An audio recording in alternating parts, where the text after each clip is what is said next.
ہدہد کا سفر نامہ۔ ایک دفعہ کا ذکر ہے کہ ایک درخت پر ایک گھونسلہ تھا۔ اس میں ہدہد کے 3 بچے تھے۔ ہدہد کے بچے ابھی کچھ بڑے ہو گئے تھے، ان کے پر وغیرہ نکل آئے تھے۔ ایک دن ہدہد کی ماں دانے ڈھونڈتے ڈھونڈتے بہت دیر کر دی۔ ہدہد کے بچوں کو بہت بھوک لگی تھی۔ ان میں سے ایک ہدہد کا بچہ کہتا ہے کہ میں جاتا ہوں، کچھ دانے لے کر آتا ہوں، اب تو میرے پر بھی نکل آئے ہیں۔ یہ کہہ کر اس نے گھونسلے سے اڑنے کی کوشش کی تو تھوڑی دیر اڑنے کے بعد زمین پر گر گیا۔ ہدہد کے بچے نے جب ادھر ادھر دیکھا، پھر اپنے گھونسلے کی طرف دیکھا تو گھونسلہ بہت اونچا تھا۔ ہدہد ابھی کچھ سوچ ہی رہا تھا کہ کیا کرے، اتنے میں ایک چیل اس کو اٹھا کر اپنے گھونسلے میں لے جاتی ہے اور اپنے بچوں کو کھانے کے لیے دے دیتی ہے۔ چیل کے بچے ابھی سو رہے تھے۔ ہدہد نے جب دیکھا کہ ابھی چیل کے بچے سو رہے ہیں تو اس نے کوشش کی کہ وہ گھونسلے میں سے نکلے۔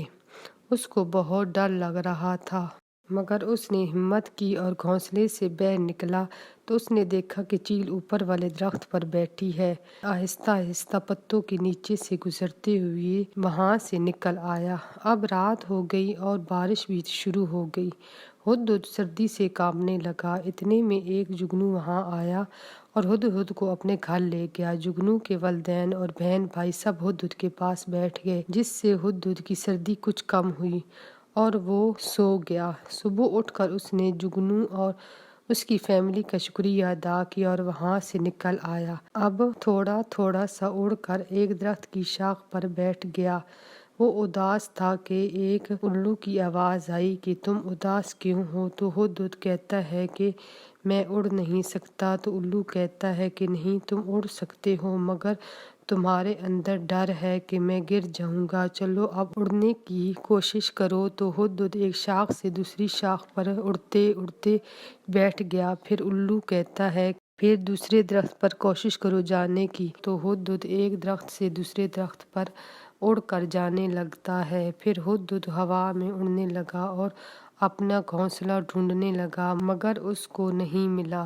ہدہد تھک کر درخت پر بیٹھ گیا۔ اتنے میں ایک کوئل آئی اور ہدہد کے پاس بیٹھ گئی اور ہدہد سے پوچھتی ہے کہ کیا ہوا؟ تو ہدہد اس کو سب کچھ بتاتا ہے۔ تو کوئل کہتی ہے کہ میری آواز اونچی ہے، میں تمہارے والدین کو بلاتی ہوں۔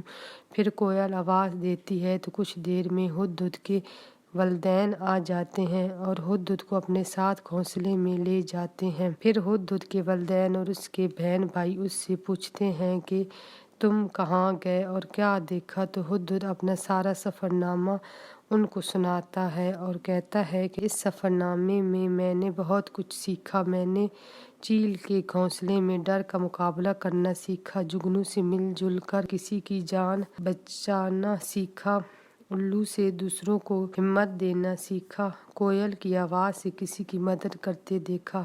ہدہد کہتا ہے کہ اس سفر نامے میں میں نے بہت کچھ سیکھا ہے جو میں کبھی نہیں بھولوں گا۔